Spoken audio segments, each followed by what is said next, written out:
What up, PTG fam? How you guys doing? I know you guys can't respond, but I'm pretty sure everybody said great and excited to hear the show. Us too. We're excited for you guys to hear this one. This episode is brought to you by G2 Paintball. G2 Paintball is absolutely blowing up right now. They are doing more and more events out there in Arizona. You guys can actually get signed up and go out and learn to train like the pros. G2 Paintball is a paintball athletics company run by Victor Gamboa and Rusty Glaze, both part of the Dynasty family. Tyler Harmon, Brandon Unger, myself, we all also work with them. And it's a company that is designed to make you a better paintball athlete. It is so important that you are training the right way if you are preparing for a paintball tournament. The types of things that you're going to do in the fitness world are going to be a little different than the types of things necessary and required to make you a better paintball athlete. G2 Paintball is really good at helping you become better, period. You know, athletics are such an important part of the game. If you're a snake player, a Dorito player, front player, back player, mid player, it does not matter. If you can move around the paintball field efficiently, you are going to be that much more valuable to your team. These programs are designed to push you to your limits and make you leave both better on and off the field. You guys can head over to g2paintball.com to find out more information. Check them out, and we hope to see you at a G2 event here soon in the very near future. This episode is also brought to you by Transfuse. These guys are our favorite. I've got a packet right here, as I always do. You guys guessed it. My favorite flavor is the watermelon lime. We absolutely love this stuff. It's part of our daily routine. We drink it when we're exercising, when we're not exercising, when we're drinking water. We put Transfuse in it as often as possible. This stuff is so good for you. Has all of the essential electrolytes, magnesium, potassium, sodium, and then obviously the amazing brain-boosting vitamins like vitamin B, and the awesome immunity boosters in zinc and vitamin C. Over 1,500 milligrams of vitamin C. Well, 1,500 milligrams of vitamin C, so I don't think over. So I don't want to false advertise there. But that's 500 milligrams more than a packet of Emergency. And vitamin C has been proven over and over to be great for reducing the duration of the common cold, boosting your immunity, all of the above. And same with zinc. Zinc is so incredibly important. There's 50 milligrams of zinc in each one of these little packets, which is absolutely fantastic. And it tastes pretty good. It's low sugar, which is amazing. You know, we don't want to be taking a lot of stuff like sugar. That's why Gatorades are, you know, they might taste really good, but they're not great for you. They're loaded with sugar, and have just really your bare essentials, you know, your not even your bare necessities, if you will. So Transfuse is fantastic. We love it. We've been using it nonstop. And if you guys would like to support the show, it's a great way to do so. You guys can head over to translabs.com. That's translabs.com, and check it out. You know, you guys use code PLAYTHEGAME at checkout. You'll get 10% off. And if you guys like it, you can also become a subscriber. So this is actually really cool, because if you subscribe to the Transfuse program, to where they auto ship you a box every single month, or 2 boxes, 3 boxes, whatever it is that you want, you get an additional 10% off. So if you use code PLAYTHEGAME and you subscribe, you essentially get 20% off, which is pretty fantastic. It ends up becoming really cheap and very affordable. And you're going to be taking some stuff that's really good for you. It's going to help you perform at a higher level. It's going to help you maximize your cognitive ability and just function better throughout your everyday life. So again, that's translabs.com, translabs.com. Code PLAYTHEGAME as always. And yeah, we love this stuff, and we hope you guys do too.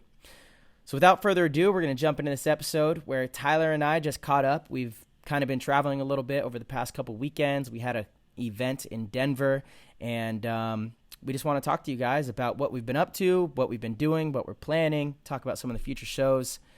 So we're going to jump right in there.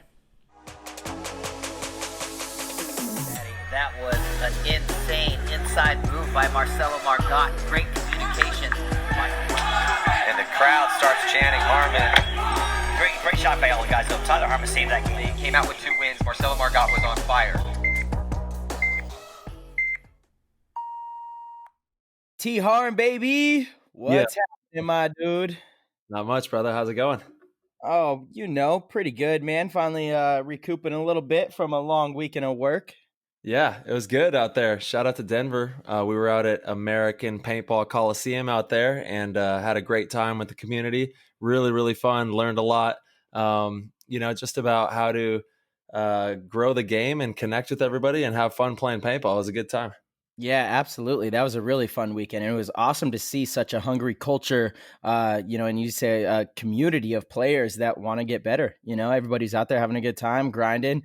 We put them through a very intense workout throughout the weekend. We had Mikey Arena out there as well, being the drill sergeant. Yep.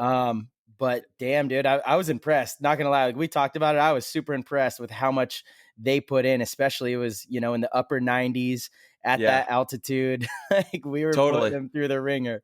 They were saying that's like the hottest it gets out there too. So it was pretty brutal for him. And then they had Mikey who was making him crawl through the thistle bushes out there in the parking lot, which was pretty awesome.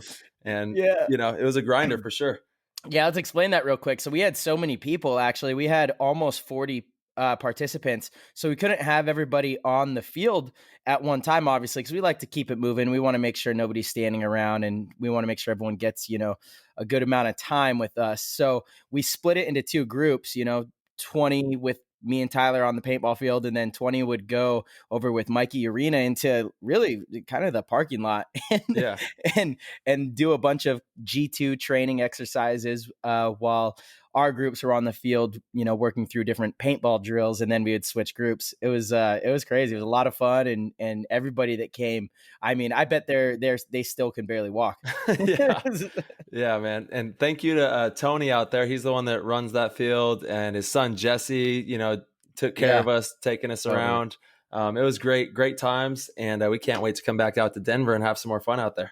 Yeah, for sure. I love Denver. I've been out there a few different times.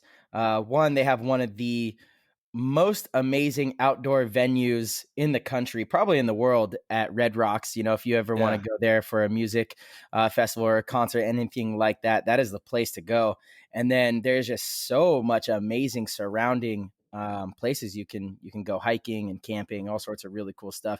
The sunset, I mean, I don't know if you guys got to see Tyler's Instagram, but the sunset out there each night was unbelievable. It was gorgeous. Like, it's just Dude. amazing. And Yeah. I imagine it's like that every single night, Yeah. which is crazy. Yeah, So the beautiful. mountains just have layers on layers on layers of mountains, and when that sun, starts hitting over the top of the mountains with the clouds and everything, it was looking crazy. It was Yeah, nice.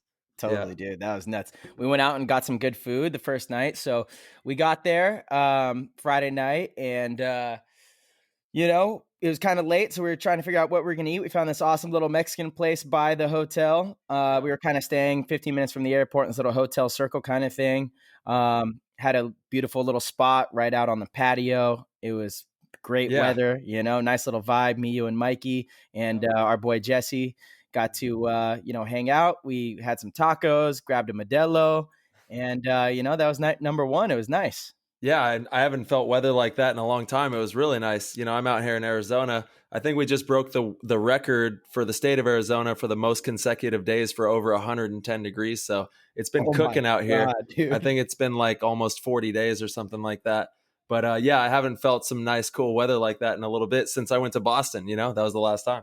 That's crazy, dude. What's so funny too is you were saying how nice it was. This is Yeah. cool weather, and I was like, "Holy shit, this is hot! Yeah. It's warm." Dude, It's yeah. like 87 degrees at 8 p.m. hmm It's cooking. So It's like maybe 100. It's 100 degrees at midnight for sure. Like it's insane. 95 to 100 degrees at midnight. Yeah, that's insane. It's Yeah. insane. So Um, what's been going on over there in San Diego? Talk to me. How's it been? Yeah, not much, dude. I kind of just chilled yesterday, relaxed a little bit, went and got some food and watched a Laker game. That was all I did. It's kind of There we go. decompressed and welcome back to Cali after the long work week. My flight was super early. Yeah. We went to Top Golf Sunday night after teaching the clinic, and then I had a 6 a.m. flight. So Yeah. we got back to the hotel like midnight, something like that, or whatever it was, and a few hours later, dude, I had to wake up and I had a layover in Salt Lake City, so that was a huge bummer. To go from Denver to Salt Lake City and then down to San Diego, I was like, oh goodness. So it was a Yeah. little bit of a travel day, You get those I miles though. You get all those miles. Yeah, I get those miles. At least I got upgraded to first class. Shout There we out to go. Delta. Thank you. There we Thank go. you. And God, I love that Delta's doing a good job right now of not booking out the whole flight. They're booking about just 50% of the flights. So in first class, you have nobody sitting next to you, and back in economy, there's nobody sitting next to you either. Mhm. It's really nice. Makes people feel a little safer, I believe. And obviously they have the mask regulations, and uh, I think all the airlines are doing it, but they're really taking the sanitary precautions seriously. Well, I think now is a good time for you to talk about your new movement where not all vents are the same. Isn't that right? Bro, dude, this is do I have one handy? Let me So let me see if I can grab Marcello the on mask. his way Yes. to Tell him the I'm gonna grab Denver the mask. on his way to the Denver area, he kind of got into a little bit of an argument with the airline. I don't know who it was, but he's wearing his HK Army mask, and the HK Army mask has the vents on the outside, but it also has the charcoal filter. But they've made a new rule on Delta Airlines, and I'm sure it's coming for all the airlines, to where you can't wear the KN95 or the N95 mask because it spews out the air from the vent that you're Yeah. breathing out. So for Yeah. the listeners back home, if you guys are only listening, you should check out the YouTube so I can show you the mask that I have in my hand. But And you can see um, the amazing northern lights in the background. oh, that's true. Tyler's coming in straight from Norway. Those are the Yeah. beautiful northern lights, dude. That's Yeah. the exact spot I think I've been wanting to go to my whole life. So thank you for bringing me Yeah. there. I figured I'd bring it to you. So for those of you that don't know, if you wear an N95 mask, it does a really good job of filtering anything coming in. So it protects the person wearing the mask, but it does not protect you from spreading any sort of virus. So if a person wearing an N95 mask, there's nothing that is stopping you from spitting out germs, right? Well, it's It because goes of right through those valves. yeah, it's the valve. I guess there's So like a flap where when you breathe in, it closes the flap, and then when you breathe out, the flap opens up, and all your air is just being expended out. exactly. And then, Yeah. a lot of the workout masks that people have been wearing, it's a similar philosophy. Yeah. However, the HK Army masks are really quite amazing, I got to say. And let's be specific. These are the filter masks. I think that's what they're Yeah, called, the right? charcoal. FLTR. So Yeah. it's not their normal dust masks. These Yeah. masks are really heavy duty. For our YouTube viewers, I'm showing everybody on the inside, there's a full layer that is, I mean, a much thicker layer than what these airlines, especially Delta, is allowing other people to wear. They're allowing people to wear just like even a cutoff T-shirt, something that's just Like covering your face. That's allowed, like right? the Ryan Greenspan Yeah, cut off exactly. The t-shirt. Ryan Greenspan thing, There we exactly. go. So, this mask on the inside not only has a very thick layer, but it also has an actual carbon charcoal filter that goes in there as well that is covering the vents. So it has these vents on the outside that forced the lady at Delta to say, "I'm sorry, sir, that mask is not allowed." And I was like, "What do you mean it's not allowed?" And she said, "No masks with vents." And I obviously got frustrated because I understood. I said, okay, well, hold on a second. I totally understand. Normal masks with the vents, they have no layer inside, protecting other people, right? There's no layer on the inside that is going to stop the person from wearing the mask from spitting anything out. But look, and I had two masks. So I showed her the one in my pocket, the same mask. And I was like, but look, this has like a very thick layer. Use your common sense. Like this is 100% good. And she was just perplexed, and she goes, yeah, I don't know what to say. Just no mask with vents, I'm like, not Yeah. all vents are the same, Yeah. you No, for can't sure. discriminate like that. Like how you just like this Yeah. makes no sense. I'm wearing a mask that is most safe for myself and most safe for other people. It does both, and it truly does. And so I was really frustrated, and I had this battle all the way through on my trip to Denver. What's funny though, Tyler, is I didn't have a single issue on the way home. Oh, no way. Crazy. Yeah, Yeah. on Delta too, I didn't have a single issue. But And all the HK Army masks will work because this one, the FLTR mask, has the charcoal filter that blocks the vents, so when you breathe out, it's not letting anything out into the atmosphere. And also the other one that they have, which is just the cloth, it works as well. It's just you can't wear the like N95, which is the most safe for you as a user to wear because it's protecting you, but it's Right. just has that flap that blows all the air out, so it expends all of your air Yeah. out into the atmosphere. Yeah, Yeah, so it's not protecting the people around you. And yeah, again, I think everybody knows this, but Tyler and I are not medical professionals. yeah. That's true. We're not saying these Yeah, masks are going to protect you from the plague or no, COVID-19 or anything like that. But I I just thought it I was do funny. I do Yeah, personally believe that these HK masks, the filtered ones, yeah. are like the best thing to wear right now because Hmm. they have as long as you replace. I think these filters last. Um, It's like for 7 days. 72 hours, I thought it was 7 days. I know Vic did some kind of test on it. Yeah. Vic is our assistant coach who also runs a janitorial company that cleans hospitals. And right now he's been busier than ever, making sure everything is sanitary and all that kind of stuff. And I know they did some testing on this mask and we're like, yeah, it absolutely keeps 100% of these kind of things out for X amount of time. But Yeah. so that's why I was so frustrated. I was like, okay, so you want me to take this off and Yeah. put something else on that is less safe for me and less safe for other people. So I was really frustrated because they were saying it only because it had these vents without actually looking on That's the right. inside. But hey, that's It's also a part of movement. It's a movement now, to, to, Not all vents are totally the same, man. We not gotta not all make it vents are the known. same. Yeah. Yeah. Let's Just go. because I have vents on my mask doesn't mean there's not protection on the inside. You That's know what I right. mean? Like The my HK is killing it with these. yeah, totally. Yeah. Sorry to everybody out there that's sick of hearing about politics and masks and all that stuff, Yeah. but Dude, it's it's serious part of the world. business. Yeah, it's part of the world we're Yeah. living in, dude. You Yeah. have to have a good mask, and HK is making the best one out there. So don't let somebody try to strong arm you into telling you can't wear that HK because it's absolutely good to go. Yeah, part of me did realize something though, as much as I wanted to stand my ground is I was like, "Oh, you know what though? I bet the people around me don't realize that this is a good mask, and so if it makes them feel uncomfortable, that kind of sucks." But So I was it's a good yeah, mask. I know. But, I want people around me to feel because I saw some people getting on the plane with an N95 looking thing too, and I was like, "Oh, hey, buddy. Yeah. Watch out. They're Hey, coming for you. watch out." Yeah.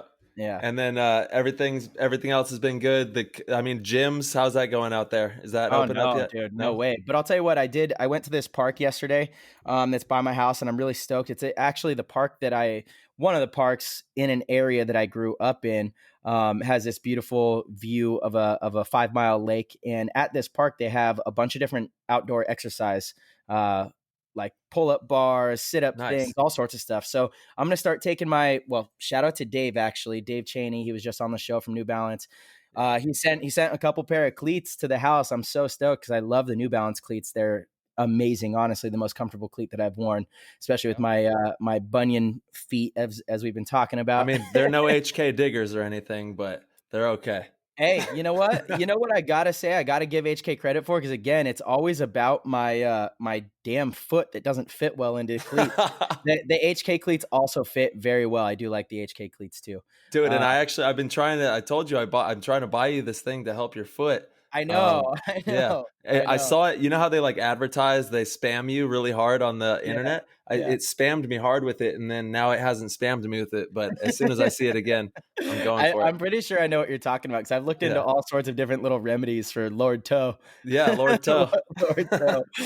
And Um, speaking of exercises, we're actually yeah, doing a G2 training event this weekend out at Wild West Paintball in Arizona.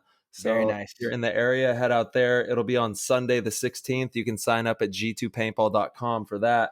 And I still have can't believe I still can't believe how cheap that is. yeah, yeah, you're getting a very good value, and it's hopefully we get a bunch of people out there that take advantage of the opportunity. Yeah, I imagine you guys will, dude. I love that you guys are in Arizona really building that culture. It's kind of very similar to Denver, actually. Yeah. There's a good community of divisional players that want to get better, but there's no real pro teams around and no Hmm. real path to do it, which is why I'm excited to continue to go back to Denver. I know you and I both talked to the owner. We're going to be back there for sure.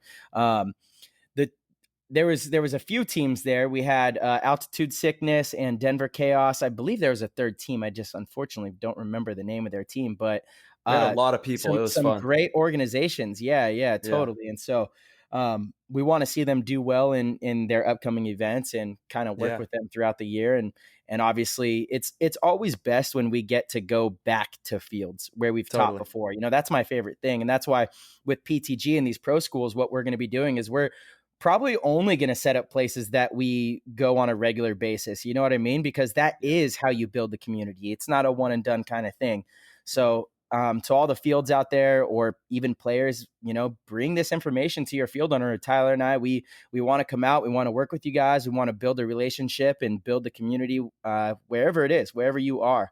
It's what we want to do. So, that confidence that you guys get after coming to these clinics really translates to you guys playing more paintball, enjoying more paintball. The sport does well from it, and hopefully you guys can get some wins. So for sure. The dudes out there were having fun. They were running each other down, learning how to communicate, learning how to do all the fundamentals, and having a good time. And you're right, dude. Paintball truly does build communities. And it's an amazing thing when you go out to a field and you feel that spark get ignited in the team's chemistry. I could tell, when we left that field that a lot of people are going to be playing more paintball, which is what we want. Yes.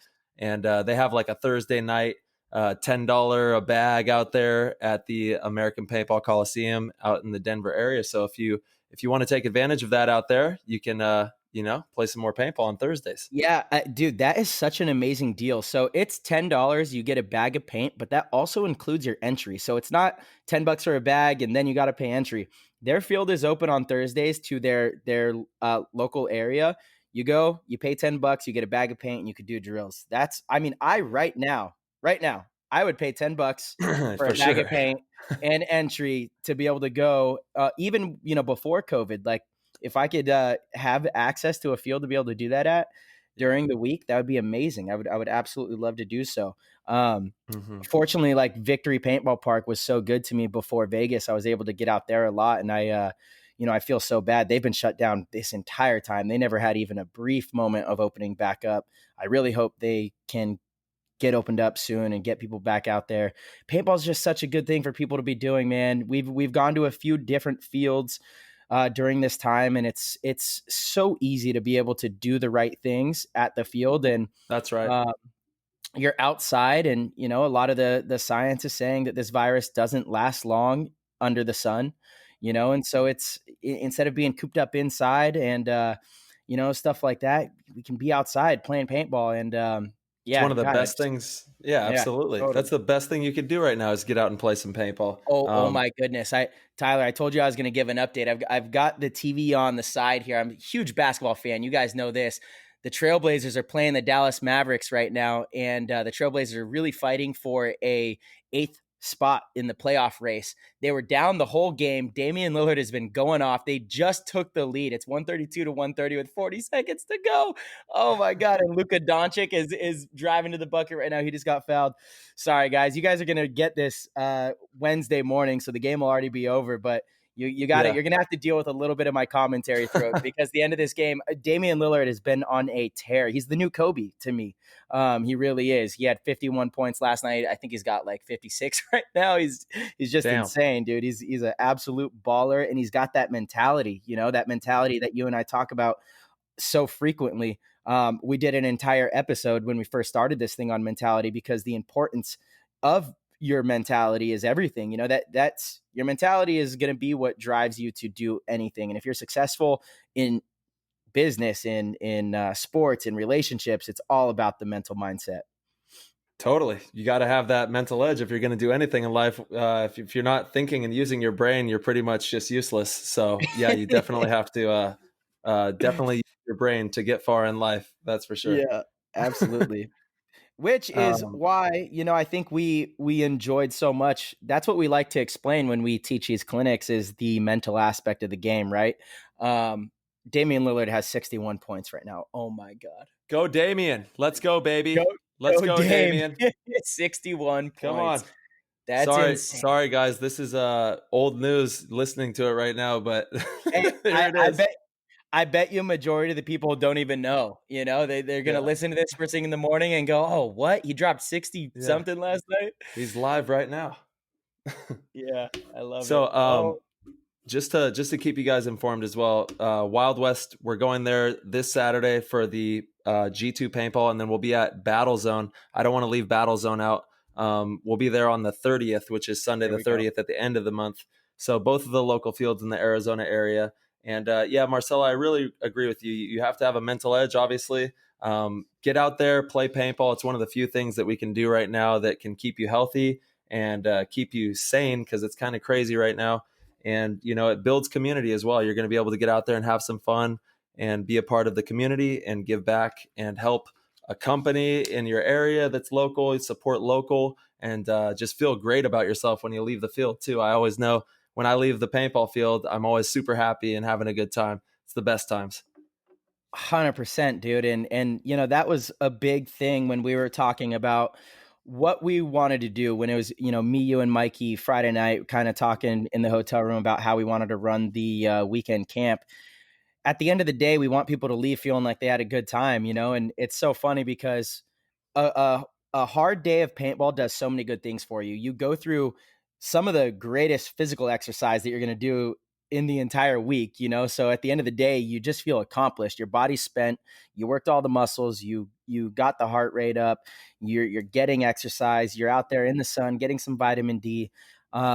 You get a little rush of adrenaline. There's camaraderie. There's teamwork. You know, you're socializing. It's so good for you. Love the game of paintball. Yeah. It's the best. And safely socializing. That's the best part about paintball, is that we're able to safely socialize at the moment, because, you know, there's all these strict rules and guidelines and things we have to follow by, and paintball is one of the few things that we can do to safely do that and still enjoy ourselves and stay healthy and have fun, you know. It's been Totally, crazy. Ty. Yeah, and you know what? We got to keep pushing that message, you know, because every time we go to the field, it seems like still, you know, there's the players that aren't, you know, trying to follow those safety guidelines, and we got to be the ones to remind them and just say, hey, let's get through this time together as the community. Because I'll reiterate this, as we said before, one of the last things we want is for, you know, some sort of community outbreak to be traced back to a paintball field. We don't need that in our lives. We don't need that at all. You Totally. know, we want people to stay safe. We want people to be able to have some sort of normalcy during these times, but in a safe way.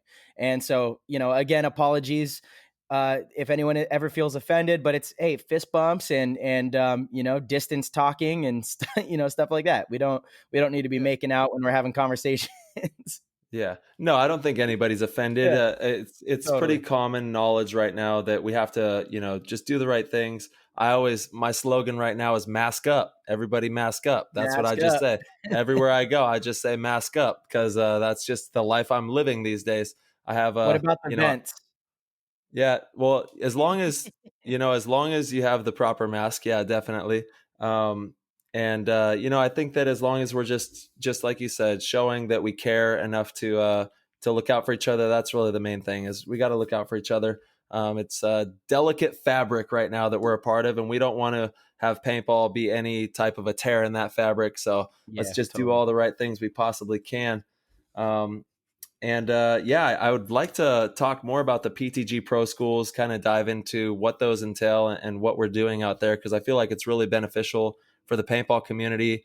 It's been a lot of fun, you know, training with you, Marcello, doing all these events together. We had Mikey out there at this last one, which was really cool. Huge shout out to Mikey Arena, new Dynasty player for this was his first year, which is kind of a bummer. He played Vegas, and then we've had a long break here, buddy. But we'll get back out there soon and get a W on your belt here pretty soon. Yeah, totally. No, I agree, Tyler. I would love to talk about our pro schools as well. They have been really fun. We've had two under the PTG umbrella, and then we were also out in Boston with BKI doing the Dynasty Pro School. So we've kind of been doing Yeah. quite a few of these little teaching events, and Mm-hmm. it's something that I've done for a really long time, obviously, and you have as well. But now you're all in, right? Especially the last year, this is like 100% your focus, and Totally. it, it's it's so easy to fall in love with because you create some amazing relationships, and watching people excel and watch things click for different players and have them achieve things in the sport that you know what that means to them because you've gone through it. It's awesome. Yeah. And it's been really good. And I know that that's our goal. We want to go to as many fields as possible to, one, build the community, help the players there achieve their goals within the sport, which, you know, achieving goals within the sport of paintball has changed your life. It's changed my life, for the better, obviously. And we want other players to be able to experience that. So, um, what we did in Denver was great. It was a 2-day event, so we had the same players for both days, which really allowed us to do a lot of work with them. Right. So we started out. You get fundamentals going, teach the basics, make sure everybody is sharp and crispy. And it's so funny because a lot of players, especially when you get up in like D3, D2 range, they feel like I don't need to work on the fundamentals. I know what I'm doing. Like that's a waste of my time. But then we start going through the motions, and every single player is like, oh gosh, that little shift in technique changed everything. And Totally. so it was just constant little reminders and nuggets of information. You do a really good job of saying memorable things that will stick with players when they're playing. You do a fantastic job of that. It's almost like little slogans, Yeah. Yeah. that make players really understand what you're talking about and be able to implement it when you're not there, which is, most of the battle. We want these players to be able to implement these things long after we're gone. For So sure. yeah, so we, And we, we do the, we work we work our butts off too. Like people like you said think that, they reach a certain level and they're not going to do this, that, or the other. We work our butts off to be the sharpest we can be at every aspect of the game. So it doesn't stop, when we make dynasty or when we make a pro team. It's a ever evolving technical battle that we're fighting to stay sharp and keep doing all the right things to win tournaments. yeah, absolutely. And there's so much that goes into the game to play at a high level that players, I mean, I guess you don't know what you don't know, right? And to reach the peak in any sport or anything, really, it's all in the little details, it's all in the fine tuning, and it's all in the experience, right? And we get to share that with people, and it's amazing to expedite that process and to help people along the way. And I again thought this one was really fun. We spent most of the first day going over fundamentals, took a lunch break, and then after lunch break on Saturday all the way through Sunday, it was all high level paintball IQ, breaking down the game, different situations, putting players in very stressful situations that they're going to find themselves in pretty much any tournament atmosphere that they play in, right? We recreate scenarios that we have seen over and over and over. Ty, do you have a count of how many tournaments you've played in your life? Do you have like any Sheesh. idea? Well, it would, I mean, no, I don't. It's, I trying to crunch the numbers right now, but, it would probably be around like 500, I would say, right Yeah, around there, damn. Yeah, that's or so maybe more. Yeah. so I the numbers for me at if you say like 15 tournaments a year, that's undercutting it, I believe, especially with Europe and Australia, all sorts of stuff. 15 Yeah. tournaments a year times 14 years is 210, I think, 210 events. Um, that's a lot. So that might be where I'm at. You have a couple years on me in the pro division, and then who knows what you were doing before you were 13. Yeah. You probably Yeah. Oh, I mean, yeah, I played like, if we're just talking tournaments, yeah, I've played a lot of just yeah, random totally. tournaments Yeah, and like, yeah, yeah. not pro tournaments. And then on top with the pro tournaments, I'd probably say like maybe 400 to 500, somewhere in there. Yeah, yeah, probably somewhere Yeah. around there for sure, dude, which is crazy, but Yeah. that's how many situations we've seen, and Mm. it, you have to see these situations in tournaments. That's not even, we're not talking about how many days have we played paintball where we're seeing Yeah. way more situations.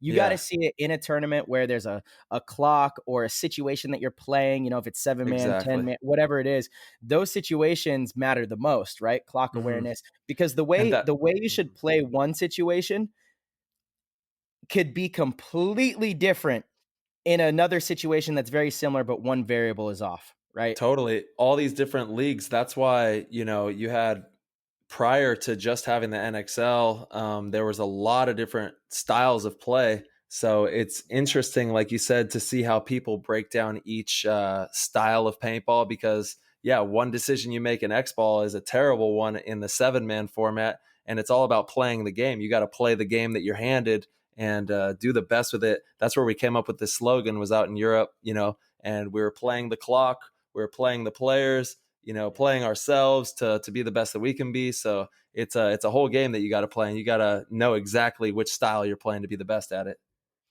Oh yeah, absolutely. And the game just changes so frequently. Again, we do have positions in the sport, but at the same time, it's very positionless because a 3 becomes a 2 so fast, and a 2 becomes a 1 so fast, and a 1 becomes a 2.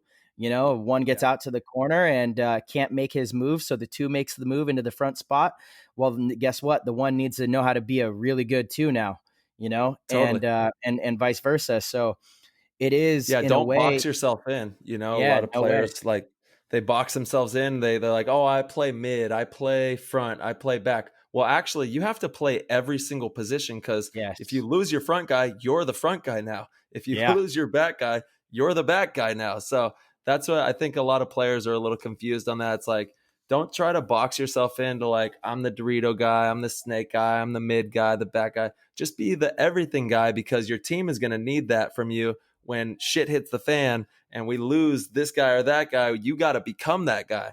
It's Totally. very important. Yeah, Totally. And I do think it's important to really hone in on like what it is you want to attack the most. Like if you want to be a front for snake sure. player, or a front Dorito player. But in order to be the best front snake player, you need to understand that you got to be a good 2 as well, because having that in your arsenal allows you to be the best snake player. Because, say someone like Alex Goldman, Chad George, right? Some of the best snake players, in my opinion, right now, on the snake side of the field, they can continuously go out and attack, but when the moment's not there because there's so much pressure on them, they can become a great 2, which will help get someone else on their team into that snake position, or they know how to kind of wait until the time or the opportunity presents itself, and then they could go attack.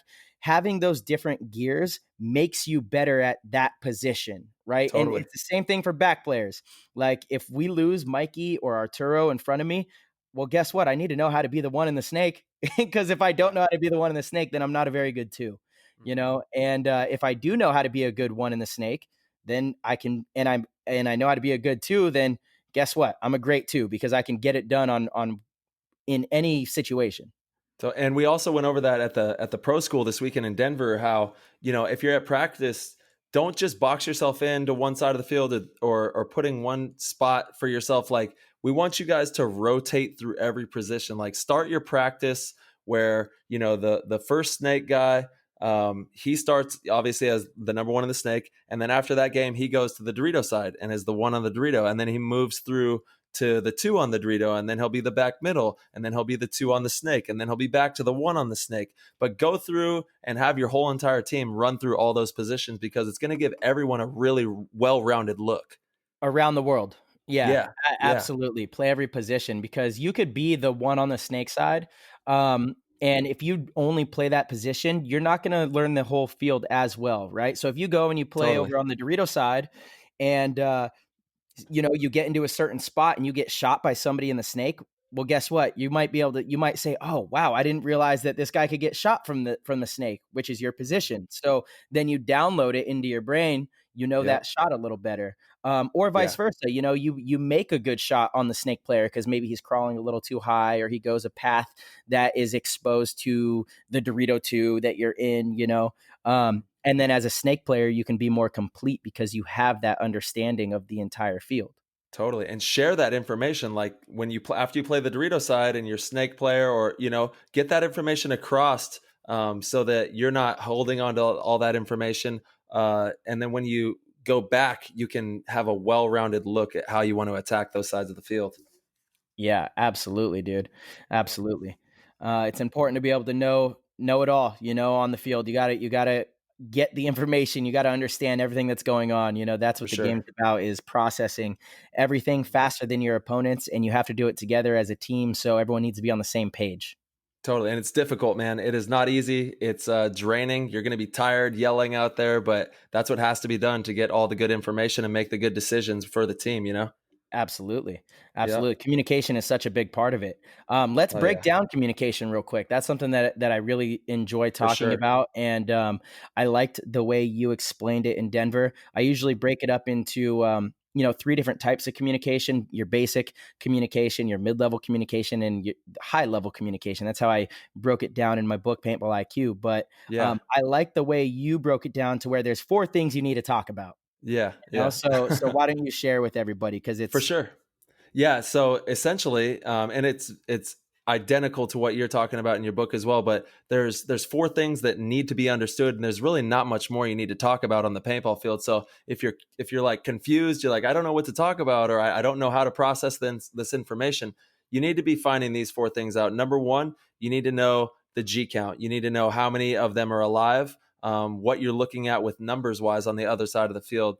You need to know what your team is doing, your ball count. If you've lost anybody, where you're positioned out there. You need to know where they're at and their positioning so that you can effectively put together a game plan to take them down. And then the 4th one is, how are we going to win this game? You got to yes, do it together and connect the field together to win that game efficiently. And that's the name of the game in paintball, man. It's all about efficiency, whether it's your gunfighting, your communication, decision making. It's all about being efficient. So when you communicate, don't just be exploding and talking so much that you're missing information as well. It's a two-way street. So the biggest thing that I always try to tell a player with communication is, wait until, obviously you're receiving that information, you're getting that into your ears and you're processing it. Wait until they stop yelling and then let them have your information. So everyone's not yelling at the same time and everything gets all drowned out. And then you don't have any information, and it's really not efficient to do that. totally. I mean, we even go as far as in tournaments, depending on the layout and what position is most important to relay information from. We'll Yeah. tell certain players, hey, in the first 20 seconds, don't talk. We want Yeah. the first pieces of information to come from this player, and then you can respond, right? And it is so important to also be listening. And yeah, Yeah. you're absolutely right, Tyler. The most important communication is how are we going to win the game. So Totally. like that basic level communication is G1, G2, back right, back left. That's important. You got to do that, but Yeah. don't drown it out by just repetitive, Yeah. G3, G3. Like, get Some over that, move players, on. yeah, they Yeah, just say it to feel like they're communicating, but we exactly. need more. We need more from you. Exactly. Exactly. And then like Yeah. mid-level communication is G2 from back right, which is, Yeah. again, you should actually never be saying G1, G1, G1, That's right. right? It Yeah. always needs to be followed by the location. You need to make sure you're painting a picture, because if you know where that G came from and then you get shot and now your team does not know where that G came from and they don't make a move because they think someone's still in the center, or they don't make a move because they think someone's still in the snake, that's a huge bummer, right? So Yeah. you want to call the G, make sure you say the location. And if you don't know the location, then ask good questions. Figure out where that G came from. Hey, I see a G coming off this side. Did you guys see where that was from? You got to have that conversation. And then high level communication is exactly what you're talking about.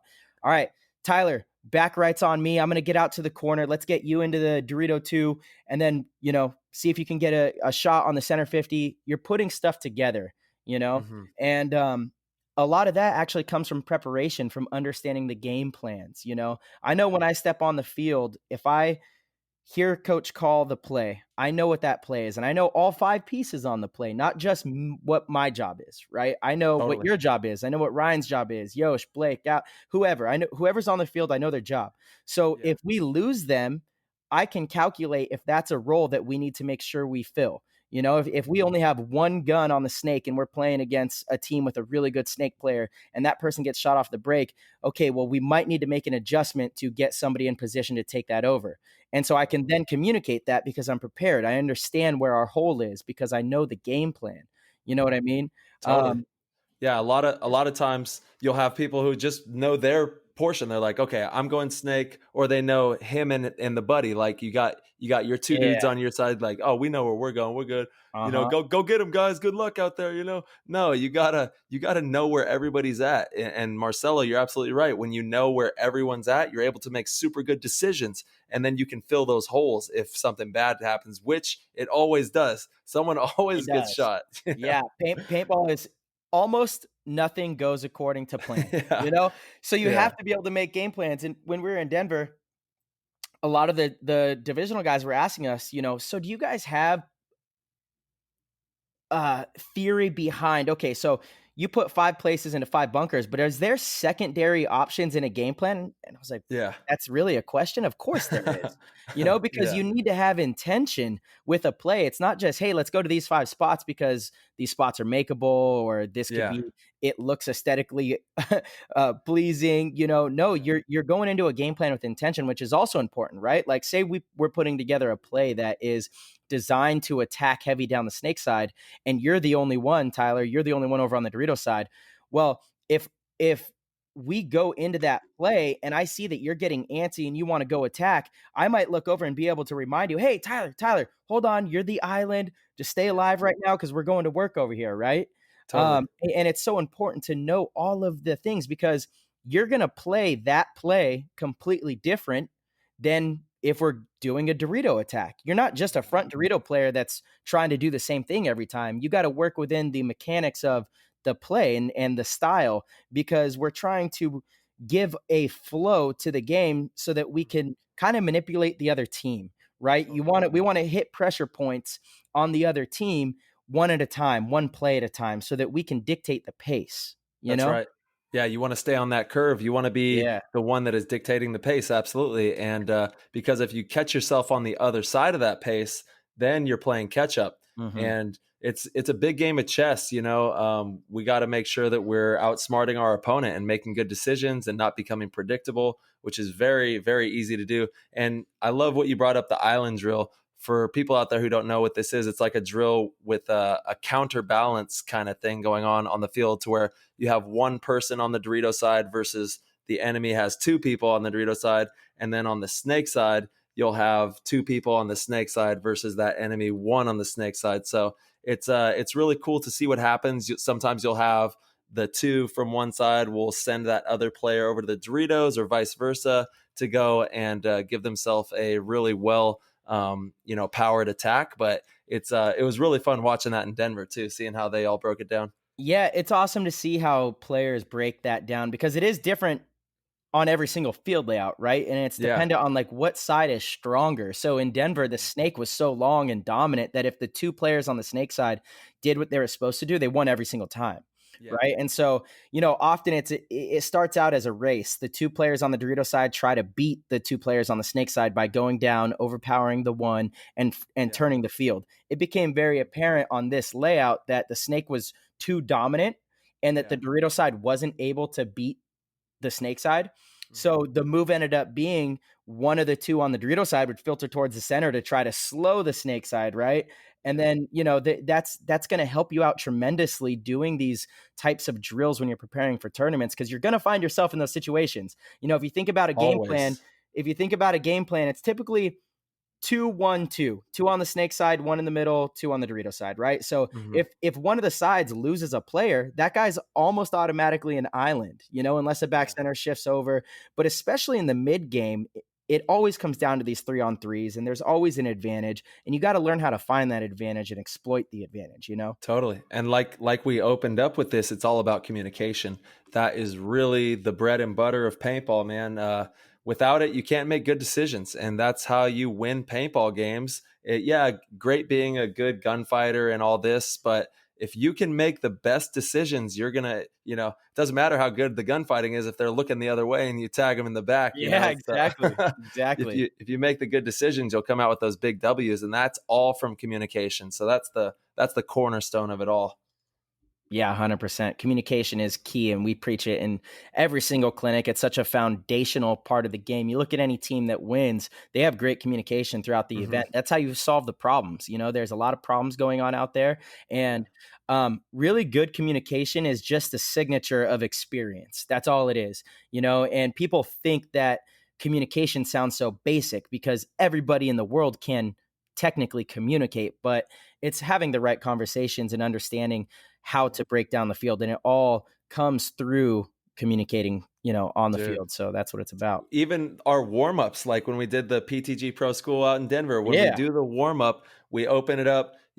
everyone's got social distance, so we're nice and far spread apart, and we ask them to introduce themselves, say their name, say what they want to learn from the clinic. And some of them don't speak up, and right away we're like, hey, you're gonna have to speak up, buddy. Yeah, This is exactly. we're gonna be Exactly. playing some paintball soon, and that's the most important thing. You got to project that voice and have a big dominant voice. And God bless Timmy Montresor, man, I miss him so much. He had one of the most dominant voices in the history of paintball, and I will never forget hearing his loud voice just ripping through tournaments. Absolutely, it man. it'll be with me forever, and make me even yell louder out there, in the name of Timmy all day.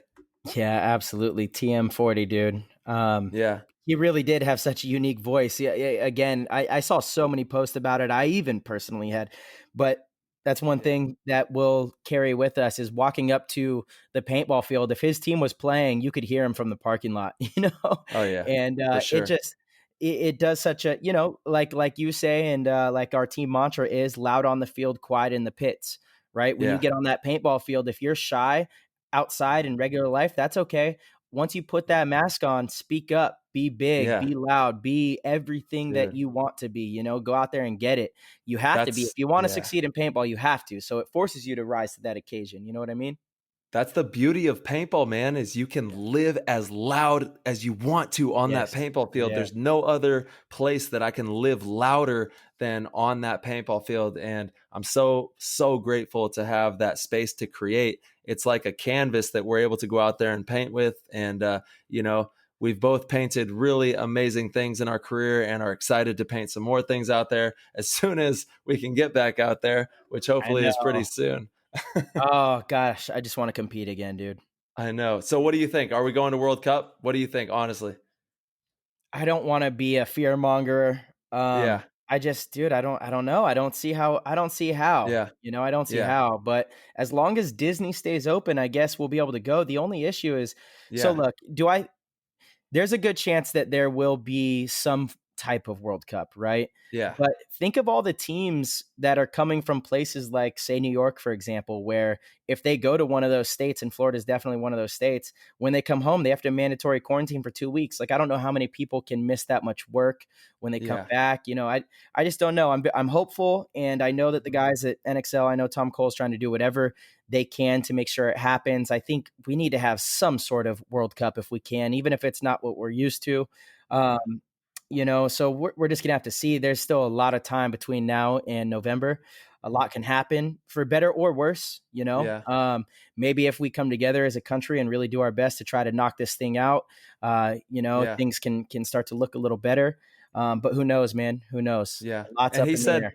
possibly just having the pros out there or something like that to just run our event is I think that's what he said on the interview that we did with him.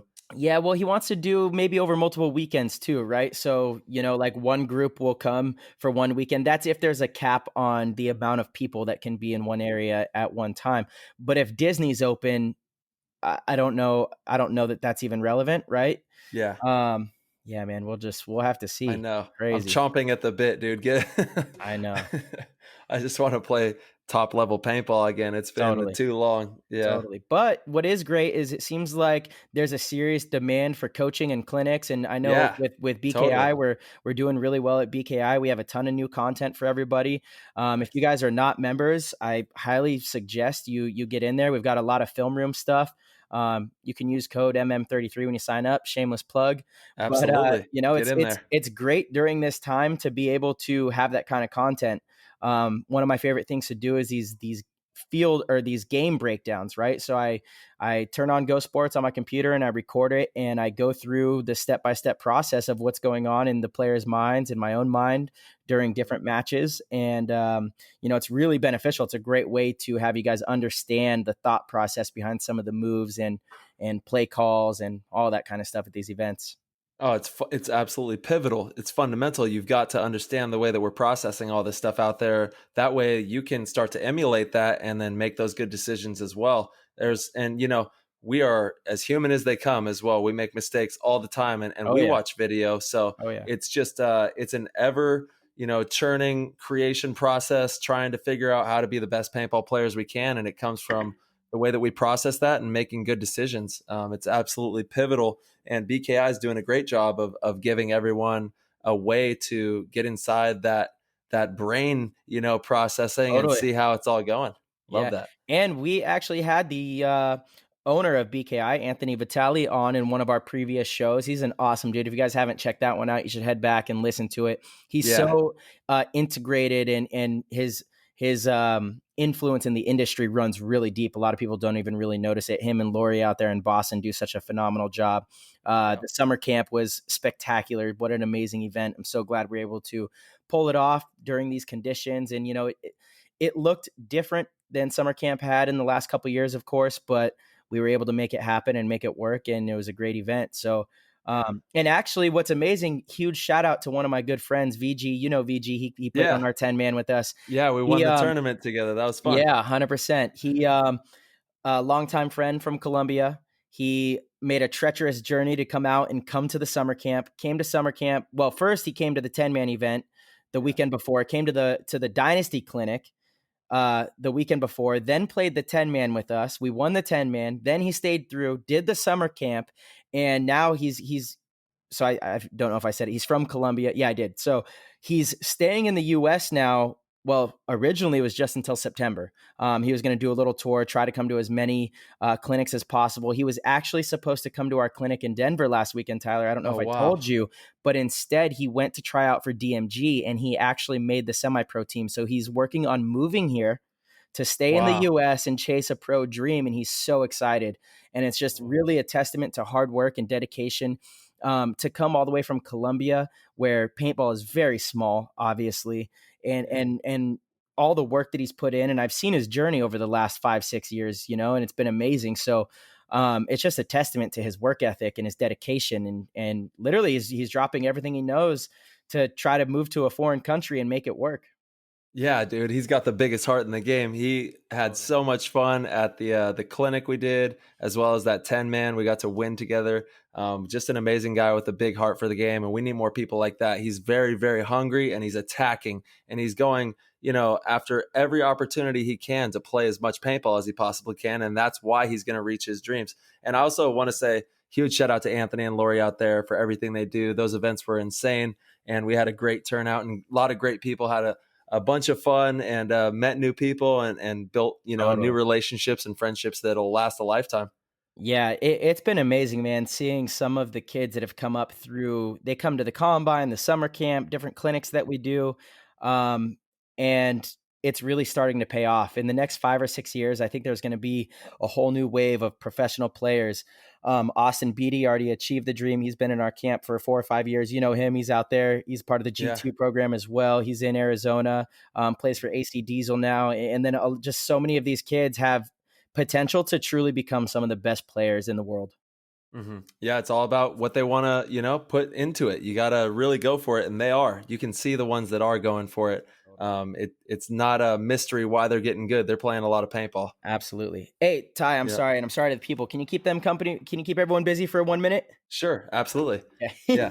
So also, I just want to let you guys know, I'm going to be going out to Competitive Edge in Wisconsin, September 5th. We're doing a clinic out there in Wisconsin. Really looking forward to seeing everybody out there and having some fun learning about the game.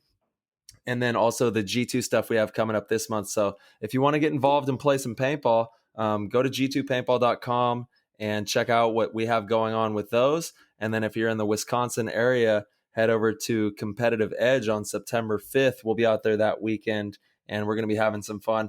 And then huge shout out to American Paintball Coliseum in Arizona. They have the field that we just did the clinic at in Denver, and they also have one in Arizona. And I've been watching their Instagram stories. They've been pulling out all of this turf all week long in the beginning of the week here. So it's been pretty crazy seeing those sludged up turfs, and they're putting brand new turf out there. So if you are in the Arizona area near American Paintball Coliseum, go give them a look. They're going to have some new turf out there.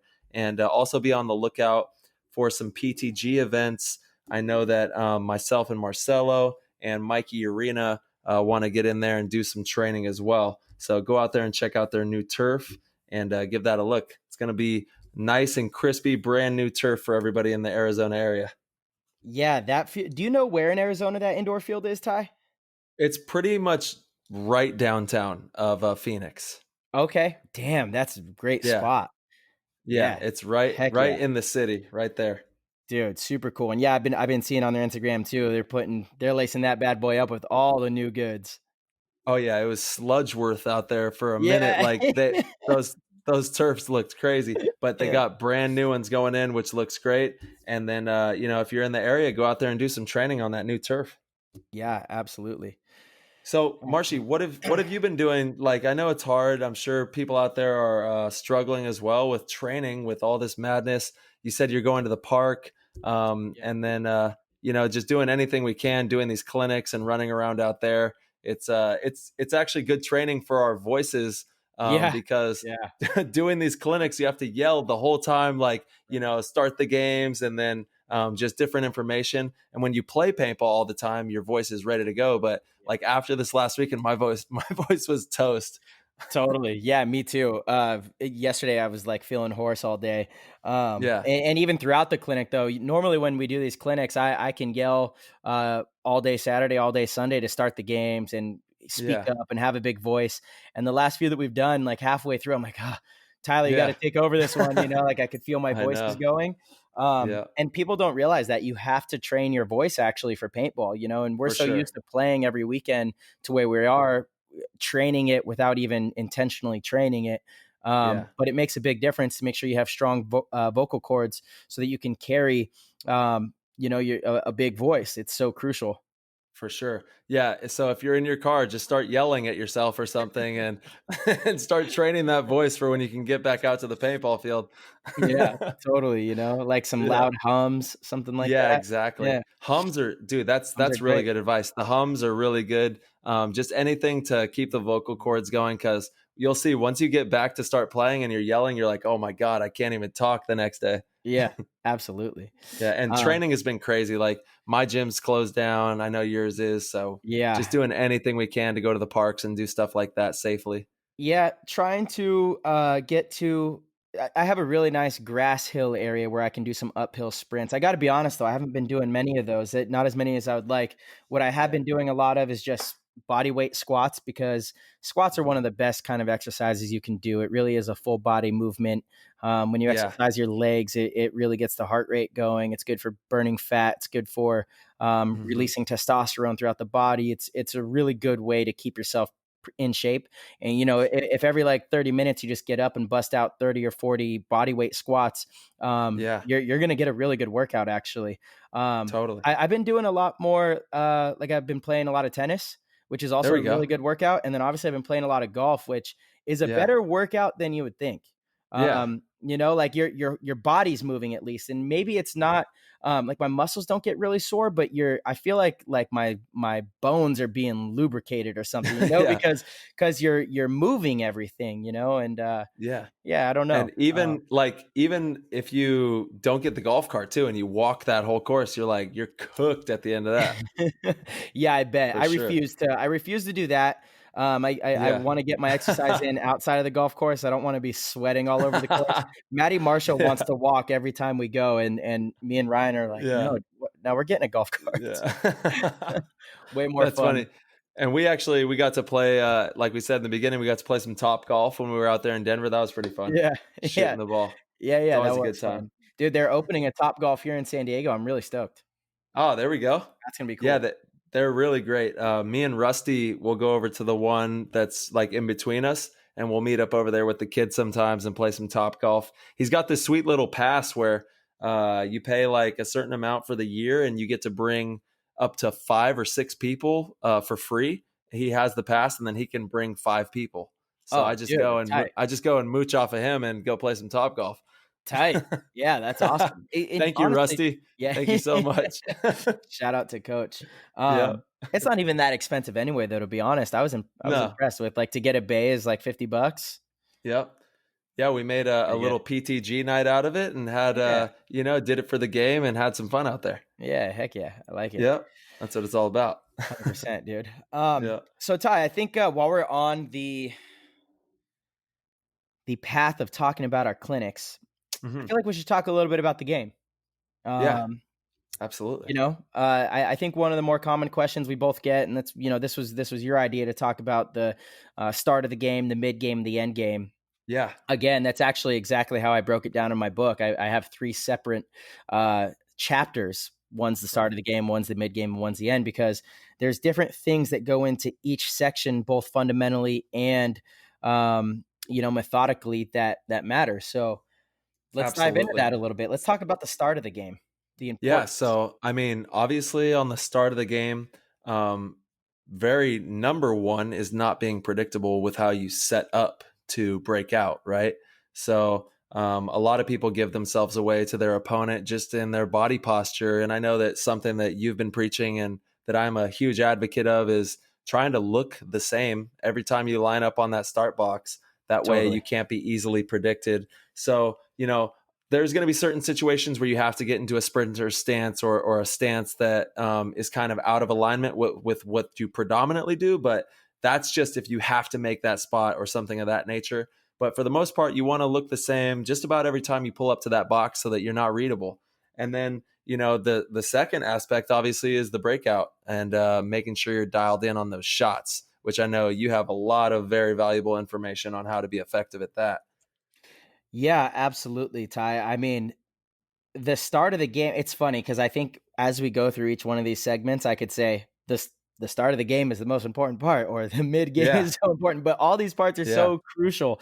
But you can Hmm. really give yourself such an edge in the first 10 seconds of a game if you Totally. can get G's off the break, right? If you can shoot Absolutely. one or two people off the break, and shooting people off the break, obviously there's experience in it because you learn kind of how to gauge the speed at which someone's running and where to really place the balls. But it is so fundamental, and you can go and expedite that process by doing drills, right? Totally. Whereas the mid game and even the end game, where you're closing and forced to make high level decisions, that just takes time behind the gun and experience in those situations. You can't really expedite that process. You can do these Mhm. drills and you can definitely learn, and you can, take the courses, and it will help 100%. But I don't know that there's a fundamental that you can expedite more, or a part of the game that you can expedite more than the beginning of the game. And that's because in those first 10 seconds, it can be all muscle memory. And especially if you are preparing for a field layout and you have the layout, you can drill for that specific layout. You grab a Mhm. couple teammates, you have them run to different spots, and you just pull up and you shoot from the back center or from wherever the shooter spot is, right? Over and over and over and over and over until you go from shooting the person 30% of the time, which is what I see in a lot of the divisional teams that I coach. If we get a G off the break 30 or 40% of the time, I feel like we're doing okay, right? In the Yeah. pro division, it's an entirely different game. And so if you guys can get those numbers up, this is one of the first things that I tell my teams that I coach. I say, let's become the best off the break shooters in the division. For If, sure.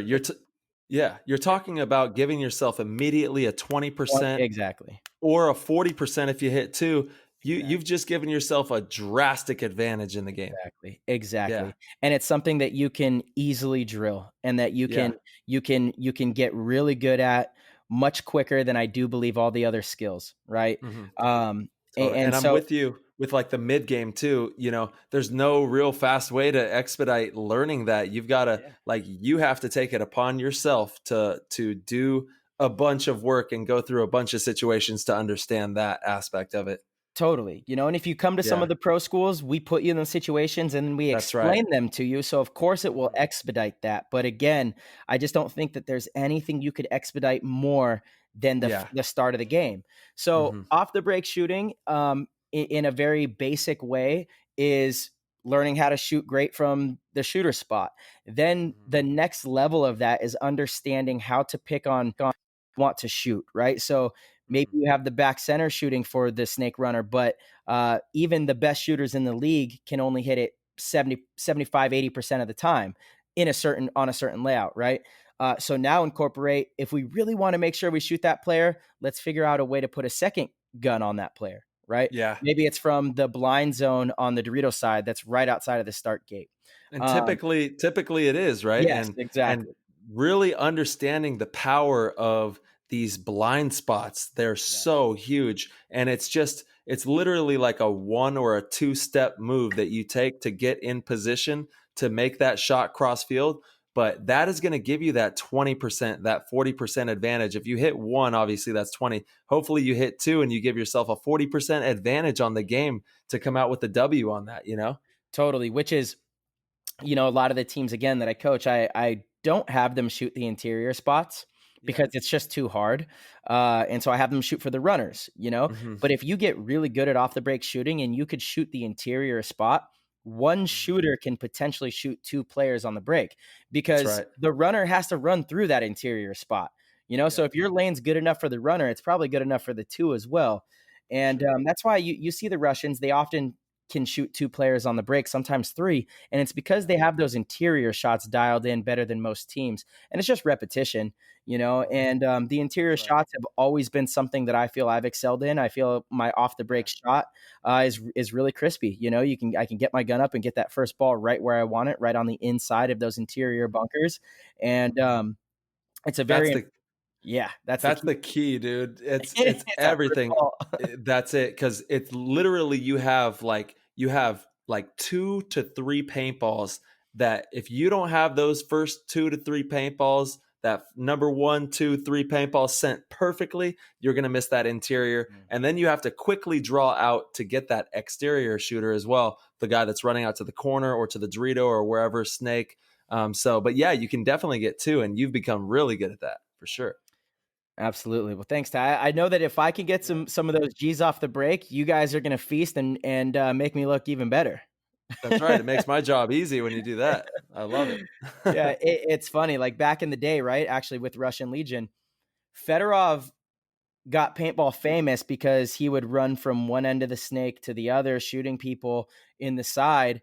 But it was all because they had the best shooters off the break. And so Frankenstein was the dude's nickname. I don't remember his real name. I think it was Max, who ended up being their coach. But he would get a G off the snake side every single time. So Fedorov would have that whole tape to himself. So he would just, easily be able to wrap and go, which, that kind of gets into the mid game, the wrap and go philosophy. We had to go over that a lot this last weekend. So many players, That's right. front players, they will have a side to themselves to where they're in the snake and nobody on the other team is on the tape with them and they just want to look inside. Yeah. And it's like, stop. What are you doing? You're not only are you exposing yourself to 75% of the field, which makes it dangerous for you, you're giving up the advantage and giving the other team an opportunity to fill out and take back what you earned. You want to Totally. wrap and go always. The only time Yeah. it's okay to get into those spots and look inside is if the other team is on the tape. Then you could look for some inside kills. But if you have that advantage, well, we'll get to that, right? Let's Yeah. Yeah. wrap Well, up. We'll get to that, but let's wrap up the first mhm, part of the game. mhm. The importance of off the break shooting, because you could definitely make a legitimate argument that off the break shooting kind of made Fedorov's career, and it's Yeah. not that way now, but when he was coming up and when he first got paintball famous and became an absolute superstar, sure, he had all the skills and the talent. I'm not taking anything away from him, but his team made it very easy on him by shooting that player on his side of the field consistently. For sure. Yeah. I mean, it's a lot easier to move on those guys in the middle or the Dorito side when you got the drop on them. They lost a player so fast they didn't realize it, and then he's able to wrap and go and keep moving and shooting.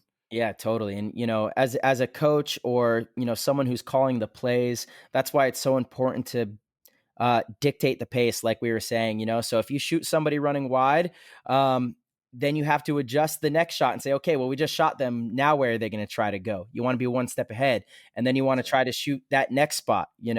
And just kind of keep the other team in a place of uncertainty where they don't know where they can go or what's going to work. Yeah. So if you do get shot going wide, it's almost advantageous to Yeah, maybe just do it again, run it, because they're run they're it going to back. be thinking, yeah, because in their mind they're going to say, okay, we shot that guy. They're probably going to draw in, and maybe they'll shoot for that. But definitely don't be discouraged. If you get shot once going somewhere, give it another go. If you absolutely cannot make it, then we know we got problems and we got to make adjustments. But you want to definitely stay on the other side of not being predictable, because that's what they're trying to do, is draw you into their guns. Absolutely, and it's all pattern recognition, right? That's Yeah. what we were talking about in the clinic. it was nice to hear Nick Laval kind of brought up this point at summer camp as well. It's pattern recognition out there. That's what it is. You know, you get to events and the pattern in Vegas was go down the snake, go really fast down the snake. The snake is a dominating spot, funnel people through there. The Dorito side's not good because the center can shut it down. Well, guess what? Now, like there's so much focus on the snake side because that is the pattern that there's Yeah. opportunity to go flying down the Dorito side and break the pattern. And in the 3-on-3 island drills, that was shown so well that we were doing. You know, the snake side was just dominating, flying down the snake side, and so that was the pattern. So how did they Yeah. break that pattern? They started shifting somebody in the center, looking that way. So okay, pattern broken. Now we got to identify the new pattern and recreate the new pattern. So snake guys, instead of flying down the snake side, you know that they're going to filter towards the center. So maybe you counter that and filter towards the center also, go take that guy out and then fly down the snake side. Yeah. It's just a Absolutely. constant progression of building from your first practice on a layout to the end of Sunday. You have to constantly be evolving. You can't show up with one game plan that's been working for you and expect to win using that same game plan all the way through because teams are out there figuring stuff out. They're finding new ways to win on that field. And that's what you have to do if you want to succeed.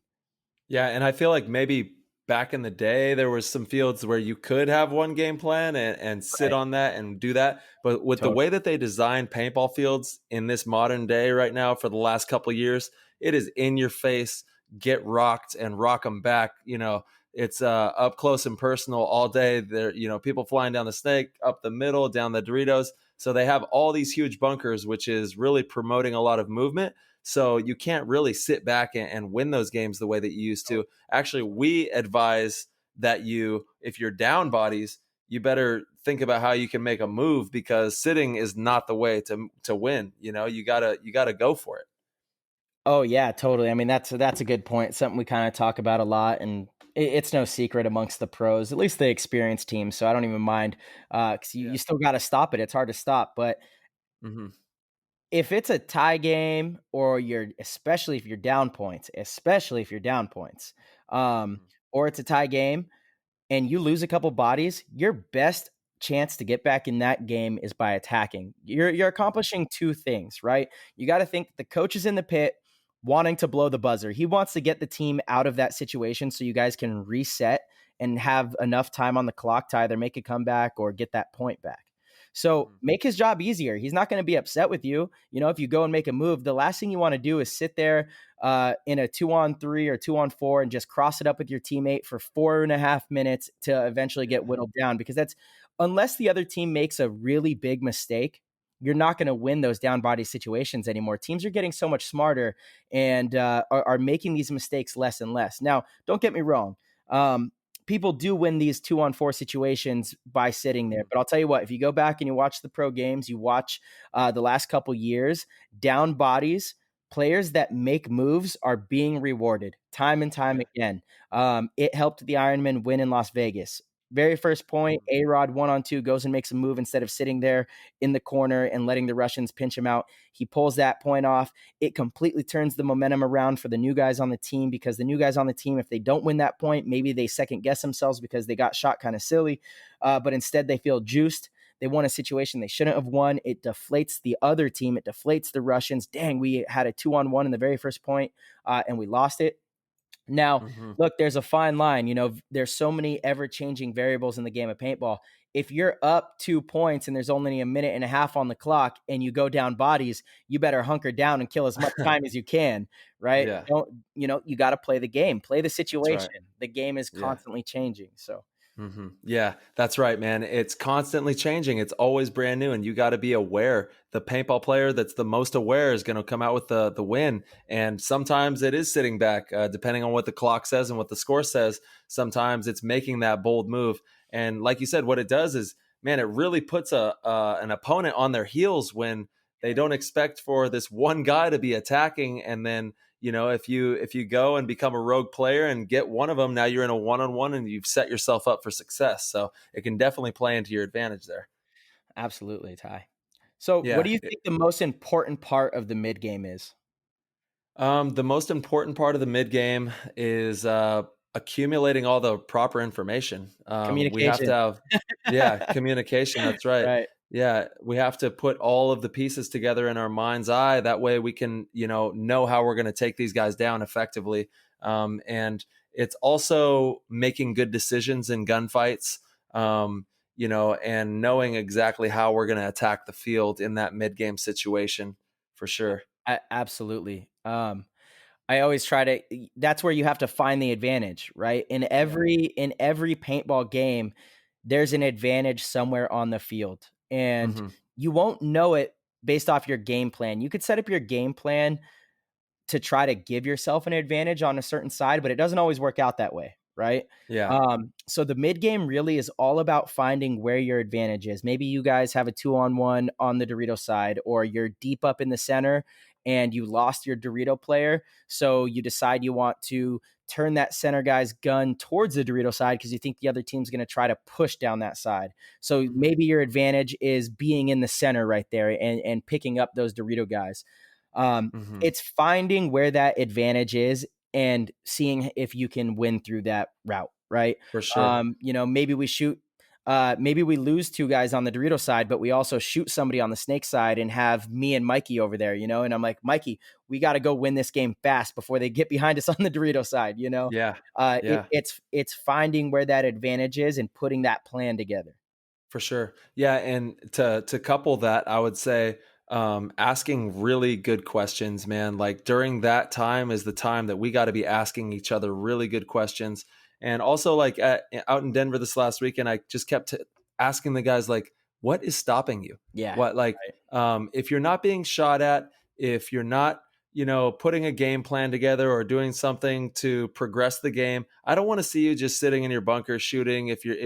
There's moves available, I can see them right in front of you, and you're just sitting there, not doing much. So ask yourself good questions, like, what's stopping me? And I saw a lot of people after like towards the end of the event that we did, they were asking themselves, I could see them Yeah, asking totally. themselves and going and attacking and getting the job done, and then connecting. And also what we would tell them is like, ask those good questions, but then pass the ball and relay that information. That way everybody's on the same page and we can all make good decisions. Because all too often, and I'm even very bad at it, I'll make good moves, get kills, and I won't pass the ball. I got to make sure I pass that ball, get the information out so everybody can make good decisions and we can win together as a team.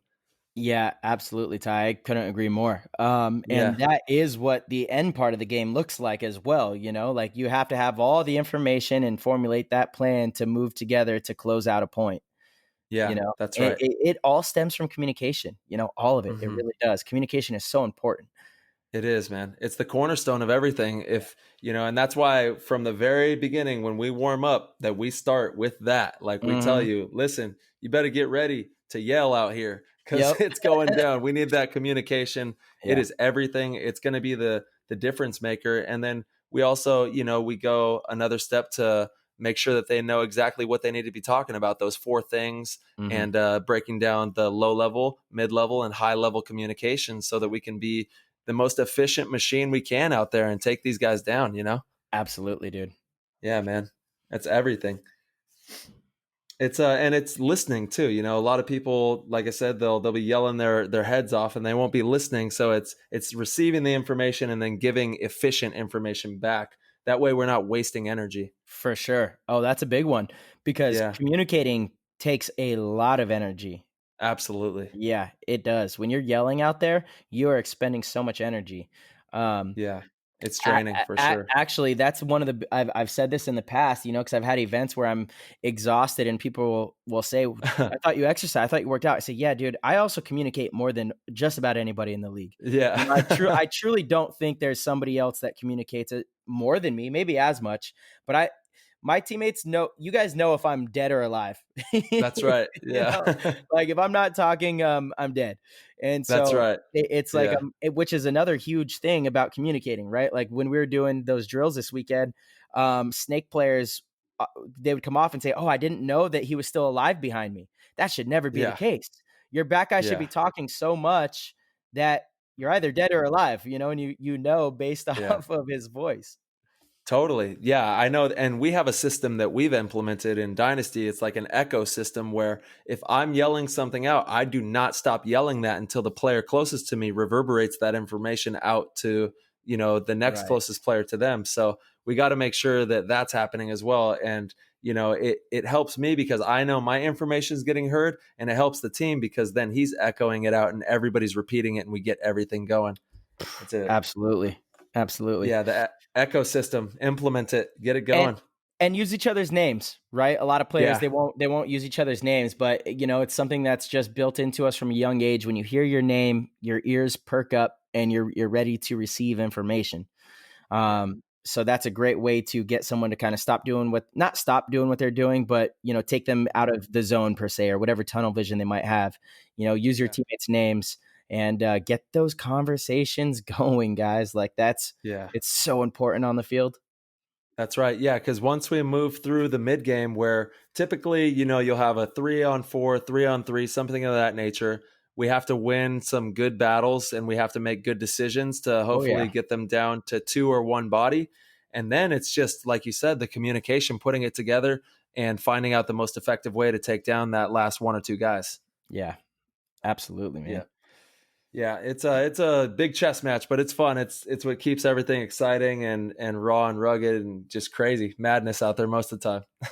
Yeah, and that's the thing about paintball too and that's why communication is so important because again, you have your game plans, but those game plans typically go to shit after the first 30 seconds and you have to formulate Yeah, new game plans and you got to quarterback an entirely different situation on the field and you can only do that together. So, that's right. individual talent will win games, but teamwork wins tournaments and championships. That's just the bottom Totally. line. Absolutely. And, watch each other's body positioning, just read each other as players. You can kind of see without having to communicate sometimes, what this guy's going to do. And then you can help him make good decisions if you're a back player. And I know that, sometimes when you're a front player, you're so far up the field that you don't want to, give yourself away. And you have to be careful with that as well. It depends on what the situation is because sometimes it's more important, important to give that information out and then maybe have that guy come run at you and you guys can trade out. But the information is pivotal. You got to have that. Yeah, information is definitely always pivotal. Yep. Yeah, dude. So damn, I heard when I stepped away for a second, you were talking about you're going to Wisconsin, you got some stuff coming up, you got the G2 camps over the next couple of Yeah, weekends. that's right. I know we have a clinic in Iowa That's in right. September, which is going to be awesome. So shout out to Yeah. anyone in the Iowa area. If you do you know the name of the paintball park? I forgot the name. I made the flyer. Well, I'll be Yeah. posting I about mean, it soon, so stay tuned. If you're in the area, you guys should definitely come out. It's an open clinic on Sunday, 1-day event. We're doing a yeah, private team training on the Saturday. So if you guys are in that area, stay tuned for sure. And we would love to see you and be able to dive into so much more of these, thoughts that we're talking about. absolutely. It's going to be huge. The field is KW Paintball out in the Yeah, that's right. Iowa area. Right. And I have a ton of family out there in Iowa. So I'm super excited to see them.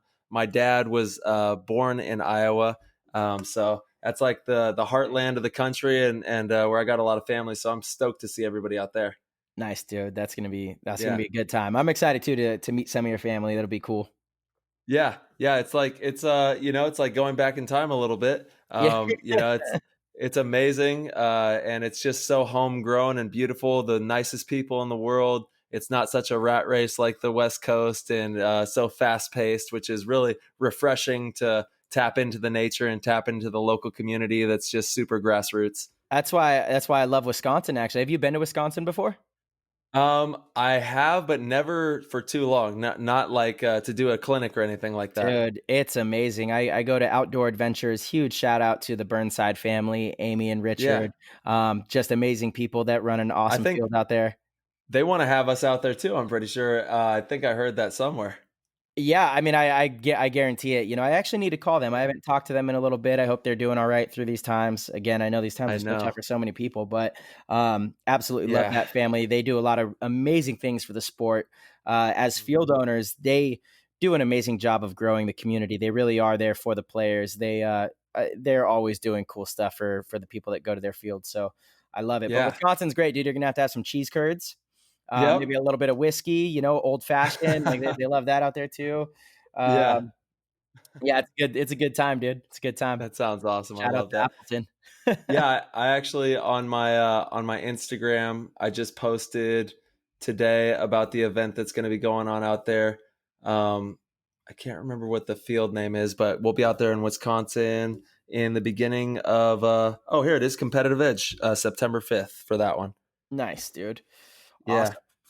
Yeah, and then also I want to give a huge shout out to the sweetest girl ever. She's 12 years old. She is going through a lot. She has Chiari malformation, which is it's like a skull deformation that puts pressure on her brain and really causes her a lot of discomfort. She loves paintball.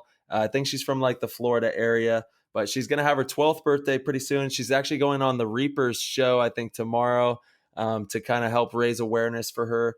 And I just wanted to give a huge shout out to her. If you can go follow her on Instagram, her Instagram is Minnow Paintball Magic, and it's Majik. And she's just the sweetest little 12-year-old who loves paintball and is going through a lot. And we just want to show her a tremendous amount of love right now and just like give her a follow, send her a boosting comment. And, just let's give back to her and help her in any way we can. She also, No I think, way, has dude. yeah, she's got a I GoFundMe as well. I found her right now. I'm shooting her a follow. Boom. Yeah, absolutely. And just go show her a ton of love. Once again, that's at Minnow Paintball Magic, Majik. And show her some love and give her a huge boost. We need to show her that she's not alone in the paintball community. We have her back. It's so awesome that she loves paintball so much. Absolutely, Tyler. Dang, thank you so much for bringing that to all of our Yeah, attention. I love it. It looks like it was just her absolutely. birthday. Yeah, I just sent her a little happy birthday. Yeah, I know. Yeah, good for Yeah, her, man. Awesome. So, yeah, yeah, PTG fam, stand up, go shoot her a follow, show this girl some love and some yeah. support. Really, that's what it's about. Totally. Yeah, she's been really fighting hard. She has, like I said, Chiari malformation, and then she also has EDS with it, which is Ehlers-Danlos syndrome, and that's like a connective tissue disorder. So she needs to know that we have her back. Yeah, she needs Yeah, love, she needs support. absolutely. That kind Yeah, of love and support goes a long way when facing any sort of adversity or illness. I mean, the yeah. human body is so crazy in the ways that it can heal if you feel love and you have an abundance of Hmm. joy around you. So let's Totally. assist in that. Yeah, Ty, thank you so Yeah, much, man, for sharing that. yeah. Um, I actually, you know Absolutely. what, real quick, this is going to be a little bit of a Mhm. challenge. Um, Yeah. Minnow Paintball Magic. So, like you said, Mhm. Mhm. PaintballMajik. She's Yeah. at 579 followers right now. Let's see how we can boost that up, and let's Yeah. randomly select one of their followers to give something away to. Sounds great. I love that. I love it too. Yeah. We'll do it. We'll Do do it. the giveaway in like a week. Um, Okay. maybe a PTG shirt or something. We'll put a little Yeah. package together. We'll see what we're gonna do, but we're absolutely gonna Yeah. do a giveaway for this girl. Totally. You guys go give her a follow and Mhm. share some love. Send her a nice little message. Boost her up. Yes. Gosh, she's got some great little pictures that she loves paintball. She She's loves paintball. every single Yeah. picture is paintball. What an amazing girl. All right, And awesome. also, I'm pretty sure like there's a GoFundMe as well. I donated to it. I can't remember the name of it, unfortunately, but I know if you go to GoFundMe and like search Minnow Paintball or she has what is that her name in there? Um, Harmony, Harmony I the think. Minnow. Yeah, it's Harmony the Minnow. Harmony. Yeah. So go and like search Harmony the Minnow or search, something of that nature for GoFundMe. And I think you can find her GoFundMe there as well. Awesome. But yeah, she's super sweet and we want to give her a big boost on here. Awesome. Yeah, guys. So, okay. In the next week or so, we're going to put together a nice little PTG package for one of her followers. That's all you got to do. You got to shoot her a follow. I think if you show some love on some of her pictures, maybe that'll get you extra points. And yeah, absolutely, guys. I Totally. love that. Support. Let's show out for the community, man. That's what this is all about. Yeah, let's go PTG. Let's go PTG. Fam, Oh, let's go. Ty, you're losing your voice, dude. What's going on, man? Dude, I'm telling you, this last weekend just worked me. Yeah, Like I know, dude. Constant crazy yelling. to and not like at people, just all right, 10 seconds, Yeah, 5 totally, seconds. totally. It was How like fun crazy. remember when we were in Boston and you were doing the 10 seconds in the games where you're like, 10, 9, hey, I was like, "Tyler, you don't have to count all the way down." You just the 10 I was like, seconds is oh, good. thank you. Please. This is crazy. But yeah, it's a lot, man. Paintball is very taxing on the voice for sure. It's taxing on the whole body, dude. That's why we need to get back going, I need gyms to open, I know, man. It's been crazy. ah, you know? Yeah. Yeah, well 'Cause I know you love the gym more than anybody. I see you in there all day on the IG. Well, you know what I miss the most about the gym is the sauna because the workouts I can still do. You can get outdoor, you can do stuff to work out. You don't need a gym to work out, but I miss the sauna. I miss the sauna so much. Everybody knows how much of a sauna advocate I was and am, and Yeah. especially for something like this, it's so good to fight off respiratory illness. Like, oh, this is Yeah. it's so Yeah. frustrating. Sauna is crucial. You ever wanna come out to AZ, it's kinda like a sauna out here a little bit. Yeah, I'll pitch a tent and sleep outside. It'd be like a full night in the sauna. It'd be fantastic. Absolutely. And, That's hey, you fun. might have to come out, at the end of the month. It's Brandon Short's birthday, and he'll be out here, so maybe we'll have you come out. Is he moving out there officially? I don't know, he's just having a birthday party out here with the family and stuff, but Oh, I think that he's been talking about it. He might be an Arizona local here shortly. okay. Yeah. Interesting. We'll Yeah, see. we'll see. We'll see, man, I for know. sure. I do want to touch real quick on our last episode with Dave Cheney, man, because to me that was one of the best episodes that we've had, and an entirely different perspective. And we've talked about over and over what we want with Play the Game is we want to have, obviously it's a paintball based podcast, show, movement, company, but it's also personal development, culture, worldly things as well. So I know we want to have tons of different people on the show, Yeah, that represent all walks of life, all sorts of different success stories, whether it's musicians or business people. I mean, gosh, if one day we could get doctors and stuff like that, scientists on like Joe Rogan, that'd be tight. of But course. this was kind of the first step in that direction, because while Dave Cheney is obviously a paintball player, he's played for over 15 years. He's a sports marketing expert. That's what he does. That's his job. He has worked with companies like Under Armour, Red Bull, currently works over at New Balance. And his perspective on ways to get paintball to the next level was really spectacular. And if you guys haven't listened to it, I highly recommend you guys go back and listen to it. But there's definitely some stuff that I know we're going to implement soon. And what's funny is it was kind of reassuring because it solidified some of the ideas that you and I have already had as far as like sending posters and things like that to fields for them to have. The Yeah. first time player can go and see, wow, that's so what's that? That's professional paintball. That's a thing. I can, I'm having fun at this birthday party, but whoa, it's also a sport. They need to see that to bridge that gap and retain these kind of players, and um, Yeah. also No, building. yeah, dude, we're excited. We're actually putting together some like ideas of having posters sent out, and it's all about playing the game. And we want these people who come in at the grassroots level to be able to see that there's attainable areas of the game that they can get to. And it's a very addictive game. It's so much fun to play, and we want them to know that there's higher levels that they can attain in the sport. Absolutely. And something that I've always done on a much lower level is kind of consulting with these fields, right? Because we know better than most what drives a successful paintball field. Yeah. It's our area of expertise. So, kind of putting something together to where we can offer consultation to field owners to help them kind of be pointed in the right direction and be a certified PTG field, to which would lend themselves to inside access to our pro school events and all sorts of different stuff. Again, this is just barely the surface. We're just kind of breaking the ice on these kind of ideas. But if you guys are a field owner, get in contact with us because we want to work with the community. That is the biggest thing. Is we're trying to grow paintball. We have a lot of amazing ideas. We want to help your field grow. And the branding is super important, and making sure that we provide a good experience to new players is the most important thing we can do. So we want to make sure that we can help facilitate that. Totally. There's nothing more important than that. We got to make sure that these people, they come out for the first time and they have the best time of their lives playing paintball. Yeah, totally. Because it's very easy for them not to if we don't implement these tactics that we're talking about that, PTG would be helping you guys to understand. It's a very slippery slope, and it can either go very well for the company or not so well, depending on how we implement these tactics. Totally. Yeah. Yeah.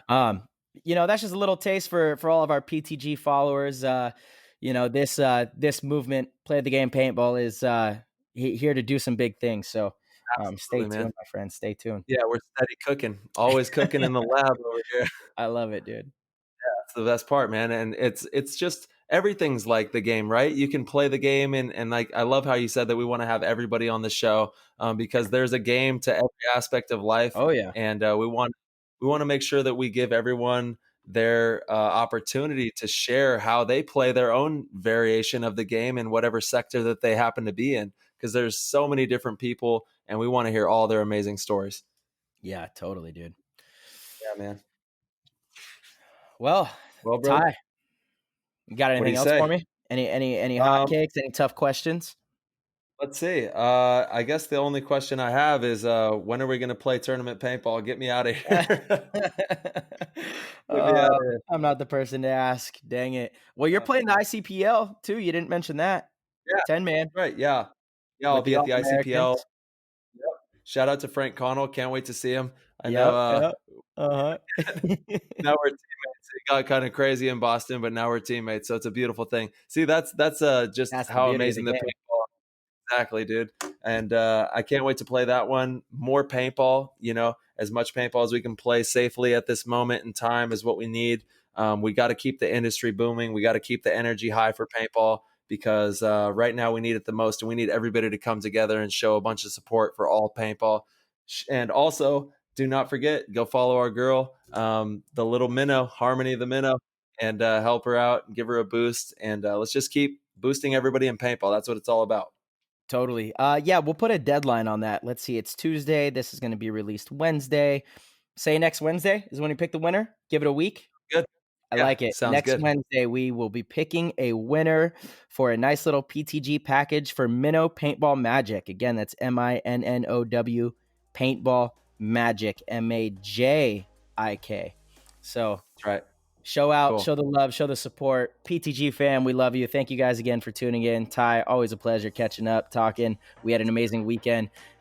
Field stores, players, reach out to us. We want to come to a field near you. We have time off right now. We're ready to work. We're ready to get on the grind and, help with whatever regional events you guys have going on, or come out for a fun, big scenario game. We're just ready to play the game, baby. So let us know. Where those clowns versus zombies at? We want to get out there too. Chicago. I know you're going to listen to this. Let's get yeah, 100%. Clowns versus zombies. Get us out there. Let's go. All right. I'll talk to you soon. All right, guys. Peace. All right. Peace. And that's a wrap.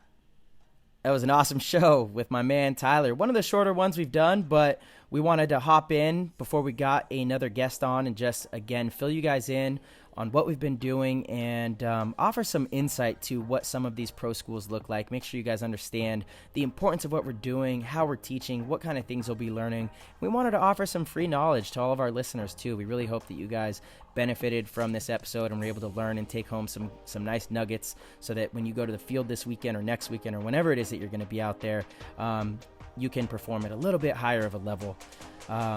With that said, guys, if you would like to support the show, you could head over to www.ptgpaintball.com. Our Patreon's over there. We have some merchandise as well. And as always, our website was done by Rusty Glaze, the one and only. He's the owner of Constant Pursuit, a web design company that creates many of the websites for much of the paintball community, actually. If you've seen a company's website in the paintball community, there's a good chance that Rusty designed it. Rusty does a phenomenal job, and he offers management as well. So he will manage everything to where he doesn't just make the website and then hand it over to you, although he could And that's what he's done with us, and it's a very easy platform to manage yourself. And Tyler and I really like to be able to manage ours ourselves, but it's nice. Rusty's always available if we need him to update something or if we're running a certain promotion, and he offers those services to the general public. So if you guys want to basically have a professional looking website and never have to deal with it or think about it, all you got to do is just tell Rusty what you want. He's your guy. So check him out, constantpursuit.com. Check out ptgpaintball.com as well. And, again, we really appreciate you guys. We are so thankful for all the support. We hope you guys have been enjoying these episodes. They're only going to continue to get better. We are in this for the long haul, and we have so many amazing plans coming up for the future and some awesome guests as well. So make sure you guys stay tuned. Huge shout out to all of our Patreons as well. You guys are a fundamental part of this entire program. We are so thankful and really surprised by how many we have, as a matter of fact. We are continuing to roll out some new programs for you guys, some new perks and benefits right now. If you are a Patreon, you get 20% off to anything on the website, any Play the Game merch. And again, we plan on continuing to find new ways to give you guys different perks and show our gratitude for your support. So with that said, guys, we thank you. We hope you enjoyed the episode, and we will see you again very soon. Peace.